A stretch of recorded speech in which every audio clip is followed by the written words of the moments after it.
Hello বন্ধুরা, কেমন আছো তোমরা? আশা করি তোমরা সবাই ভালো আছো। তো ভিডিওটা শুরু করার আগে জয় বজরংবলী, জয় শ্রী শ্রী হনুমতে নম বলেই আজকের ভিডিওটা শুরু করছি, কারণ আজকে হচ্ছে হনুমান জয়ন্তী।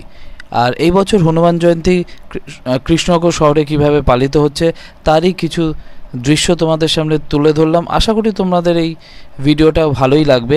আর ভিডিওটা ভালো লাগলে আমার চ্যানেলটাকে লাইক, শেয়ার এবং সাবস্ক্রাইব করতে একদম ভুলবে না। তো এরকম আরও ইন্টারেস্টিং ভালো ভালো ভিডিও নিয়ে তোমাদের সামনে আবার খুব শিগগিরই সৈকত রিয়াউটের ইউটিউব পর্দায় ফিরে আসবো। তো চলো, টাটা বাই বাই। আজকের মতন দেখতে থাকো ভিডিওটা শেষ অবধি।